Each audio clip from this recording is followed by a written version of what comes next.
What's going on, guys? Welcome back to WWE Network and Chill, where every single week I, Graham Giason Matthews, break down all the original programming I watch on the WWE Network. Today we're talking the latest episode of WWE Photo Shoot that aired last week after Monday Night Raw on the WWE Network with Charlotte Flair, the current SmackDown Women's Champion. So if you haven't already checked them out, I've already done, I think, 3 editions of Photo Shoot with Kurt Angle last week, Eric Bischoff a few weeks before that, and Cesaro at the start of the year. Basically, the premise of the show, if you haven't already seen it up to this point, this is the 5th episode. I didn't talk about the Miz episode. I watched it before it went up on the network. I didn't review it, but that one's also very good. The superstars look at photos from their careers and photos they would know something about, blah, blah, blah. Comment on them, share some stories. It's a good time. This episode lasted about 20 minutes, 20 minutes, so it's over before you know it.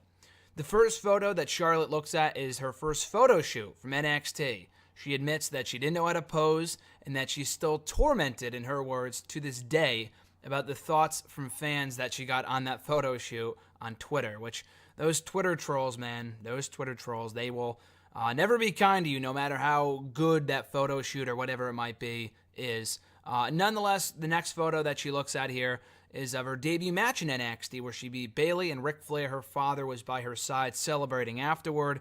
She didn't know how the crowd would react. I haven't seen the match since it happened. Man, it's been 5 years at this point. That match happened in the summer of 2013, and now both women have gone on to win multiple titles, especially Charlotte. But nonetheless, she said she didn't know how the crowd would react. Obviously, Ric was proud of her, despite the fact it was a 3-minute match. She said that she was embarrassed doing the signature strut of her father afterward, because when you watch it back, and she admitted, as such here as well, that it looks like she's not giving it 100%. And someone in the back told her that if you're not going to give it 100%, just don't do it at all. And I don't think she's done it since. I know she'll do like Ric Flair mannerisms like the flop sometimes, and obviously the robe, and she's adopted his last name after just being Charlotte for the longest time, but I don't think she does the strut anymore, if I'm not mistaken. It might have been a one-and-done type thing, and it's good that she's not completely following in her father's footsteps. The next picture that we see is of Ric Flair facing Arn Anderson, who she calls Uncle Arn. Obviously, has had a very close relationship with over the course of her lifetime, and now he is Charlotte's producer for many of her matches. She thinks of him the same way that she thinks of Becky Lynch as a really good friend. What Arn Anderson was to Ric Flair is what Becky Lynch says Becky Lynch is to Charlotte, Charlotte says. The next picture we see is of Charlotte facing Natalya at NXT TakeOver from May of 2013. She praised Natalya as one of the best ever, and Natalya apparently told her just give it to me. Just give it to me, and Natalya brought the best out of her in that match, the best that she never knew that she had. And apparently, according to Charlotte, that match brought Ric Flair and Bret Hart together, closer than they have ever been before. If you can recall, Bret Hart and Ric Flair were ringside for that matchup. She also recalled losing her hair, not her entire hair, obviously, but like an extension of her hair. You know how like women wear extensions? Apparently, Charlotte was wearing one during the course of this match, and it got ripped out either by herself or by Natalya. I'm not sure, but then she just kind of threw it into the crowd after that. And it was also special to her, a nice little touch here, was that Charles Robinson, who obviously has had a very long, rich history with the Flair family, refereed that match, which I completely forgot about. She called it a magic moment and an amazing night, which of course resulted in her first ever NXT Women's Championship victory, kicking off the legacy that she's since carved in the last 4 years.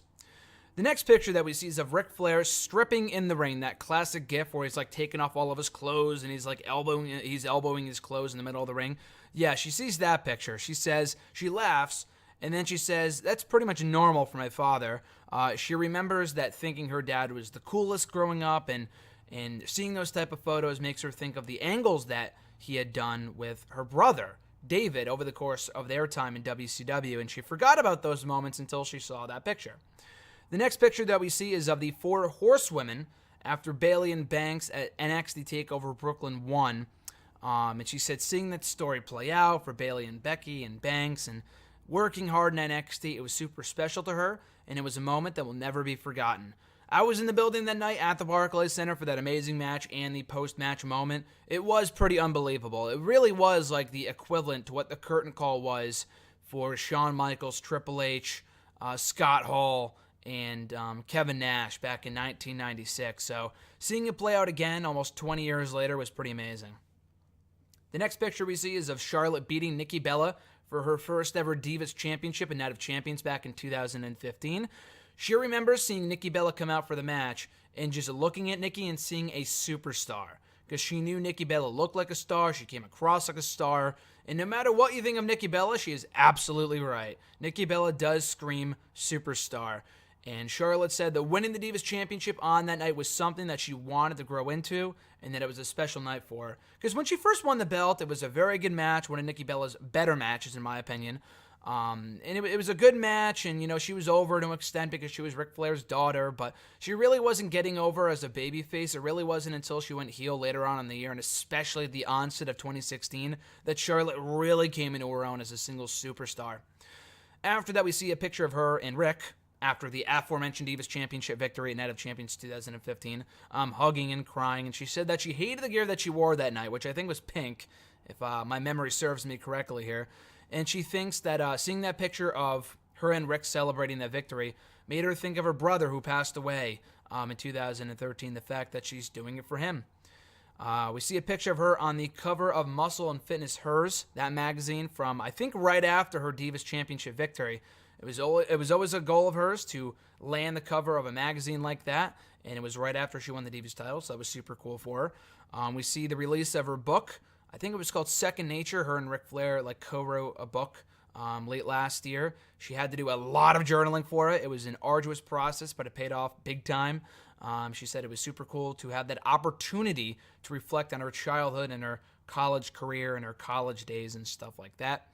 Our next picture is of Shawn Michaels delivering the famous Sweet Chin music to Ric Flair at WrestleMania 24, the Sweet Chin music that ended the WWE career of Ric Flair. She didn't know how much she did know how much Ric Flair did not want to retire, which is pretty well documented by this point, that Ric Flair did not want to retire from wrestling, as seen a few years later when he went to TNA and wrestled there a few embarrassing matches, but he did wrestle nonetheless. But what she didn't know, rather, is what I was trying to get to before.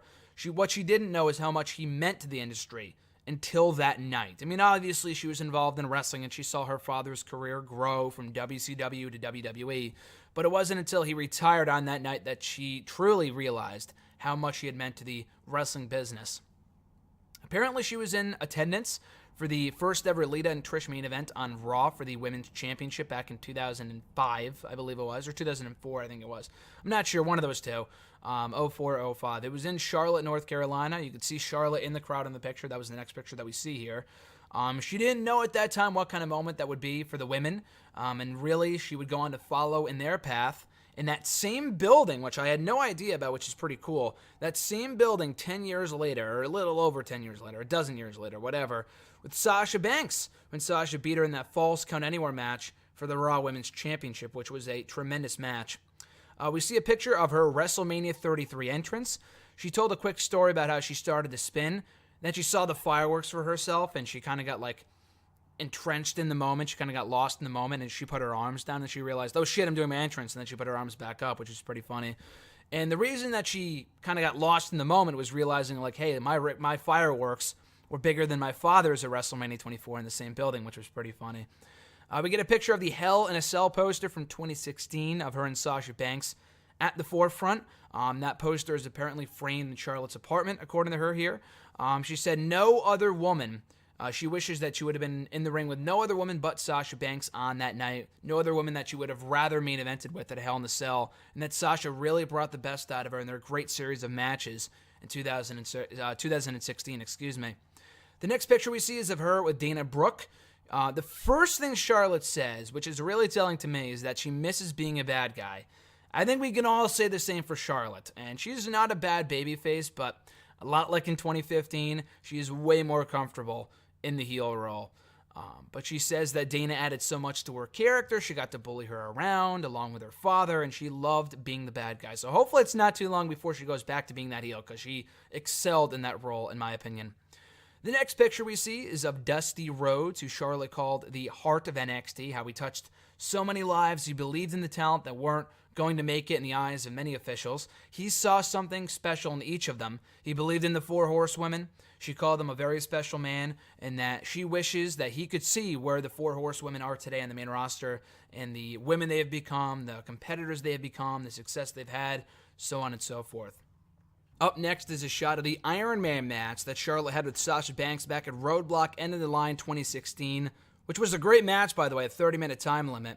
And she talks about how Rick now calls Sasha Ricky, as Sasha Banks in Ric Flair's eyes is the equivalent to what Ricky Steamboat was to him. Sasha Banks is now that Charlotte Flair, and the many matches they had in 2016, and how they really brought the best out of each other, like I alluded to before.